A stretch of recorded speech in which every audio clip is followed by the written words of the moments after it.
O livro do profeta Miqueias. Miqueias viveu em uma pequena cidade chamada Moresete, no reino do sul de Judá, aproximadamente na mesma época de Isaías. E ambos os reinos do norte e do sul de Israel haviam se partido há muito tempo atrás e ambos haviam violado a sua aliança com o Deus de Israel. Então, Miqueias avisou que Deus traria o grande império mau da Assíria para tirar o reino do norte e devastar Jerusalém. E também avisou que depois deles a Babilônia traria uma destruição ainda maior. Como todos os profetas, Miqueias falou em nome de Deus para acusar Israel, ou como ele diz no capítulo 3, o Espírito de Deus me deu poder, amor pela justiça e coragem para declarar como Israel se rebelou. E assim, a maior parte desse livro explora as acusações de Miqueias e seus avisos do julgamento de Deus sobre Israel. Mas Miqueias também tinha uma mensagem de esperança que contrariava esses avisos sobre a restauração que Deus traria do outro lado do seu julgamento. E se você se aprofundar no livro conosco, verá como isso funciona. Assim, as duas primeiras sessões do livro desenvolvem as acusações e avisos de Miqueias contra Israel e seus líderes. Então a primeira parte começa com a descrição poética de Deus aparecendo sobre Israel. Assim como ele fez no Monte Sinai, há fogo e fumaça e terremoto. Mas ele não veio fazer uma aliança dessa vez, ele veio trazer o seu julgamento sobre Israel por mais de 500 anos de rebelião. Miqueias continua e nomeia todas essas cidades e aldeias em Israel que são os culpados de toda essa rebelião. Deus está vindo para eles. Mas por que exatamente? Então Miqueias arranja uma briga com os líderes de Israel. Ele diz que eles se tornaram ricos através do roubo e da ganância. Ele alude à história de Acabe, roubando uma vinha da família de Nabote em 1 Reis capítulo 21. Mas também é porque os profetas de Israel são corruptos. Eles estão muito felizes em obedecer às promessas de proteção a Deus a quem puder pagar. Não, Miqueias diz, Deus retirou a sua proteção a Israel.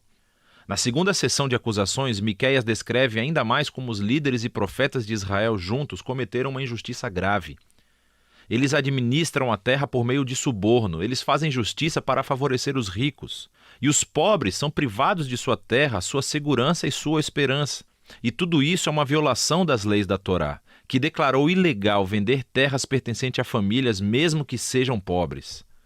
E assim descobrimos que o julgamento de Deus tomará a forma de uma nação opressiva que vem para destruir o reino do norte e Jerusalém, e o seu templo, que será reduzido a ruínas.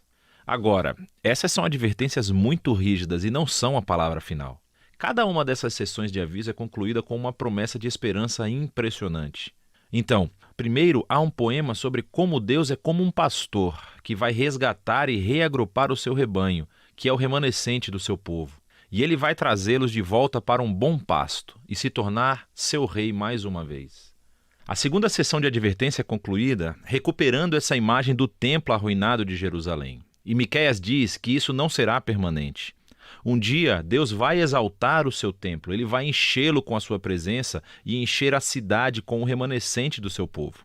E assim, o propósito de Deus é fazer de Israel o lugar de encontro do céu e da terra, para que todas as nações cheguem a Jerusalém, onde Deus se torna o rei de todas as nações, trazendo paz à terra.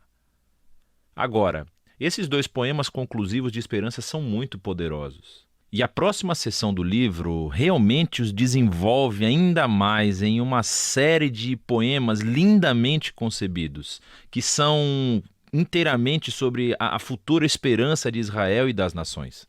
Assim, aprendemos que depois do ataque assírio, Israel será conquistado e exilado para a Babilônia.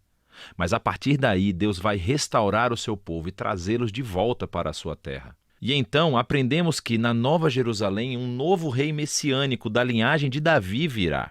Ele nascerá em Belém e depois governará em Jerusalém sobre todo o povo restaurado de Deus. Finalmente, nesse reino messiânico de Deus, o remanescente fiel do povo de Deus se tornará essa bênção entre as nações. Mas ao mesmo tempo, Deus trará a sua justiça final e removerá o mal do seu mundo. A seção final do livro retorna a esse padrão de advertência, seguido pela esperança que vimos nas primeiras partes do livro. Então, Miqueias expõe novamente as práticas econômicas injustas dos líderes de Israel e como está destruindo a terra e o seu povo.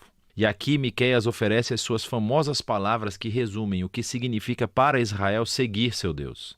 Ele te disse, ó humano, o que é bom e o que o Senhor requer de você: fazer justiça, amar a misericórdia e andar humildemente com seu Deus. Isto é exatamente o que Israel não tem feito, e assim eles virão à ruína. No entanto, o livro termina com outra nota poderosa de esperança. Israel é personificado como um indivíduo que está sentado sozinho em vergonha e derrota. É uma imagem clara da destruição e exílio de Israel. E esse indivíduo está observando a misericórdia de Deus e ele implora a Deus que o ouça e o perdoe. Mas por quê? Por que Deus deveria ouvir e perdoar esse povo sem fé e rebelde? Bem, o profeta oferece 2 motivos. Primeiro, ele diz, por causa do caráter de Deus. Quem é um Deus como você que perdoa o pecado e perdoa a rebelião? Ele sabe que a misericórdia de Deus é mais poderosa do que a sua ira ou o seu julgamento. E a segunda razão é por causa das promessas de Deus. Ele diz, você permanecerá fiel a Jacó e mostrará o amor da aliança a Abraão como prometeu há muito tempo. Agora estas são as palavras finais do livro. Elas são uma alusão às promessas da aliança de Deus a Abraão e a sua família desde o início do livro de Gênesis, de que todas as nações encontrariam a bênção de Deus através da família de Abraão. Mas para se tornar uma bênção para as nações, Israel deve primeiro ser fiel ao seu Deus. E isso explica esse vai e vem entre o julgamento e a esperança do livro de Miqueias. Se Deus vai abençoar as nações através de Israel, então ele deve confrontar e julgar o mal entre o seu povo. Mas o julgamento dele é o que leva à esperança, porque o amor e a promessa da aliança de Deus são mais poderosos que o mal humano. E o seu propósito final não é destruir, é salvar e redimir. Ou, como as frases de conclusão do livro colocam, Deus se deleita no amor da aliança, então ele novamente mostrará compaixão. Ele vai esmagar o nosso mal. Ele lançará os nossos pecados nas profundezas do mar.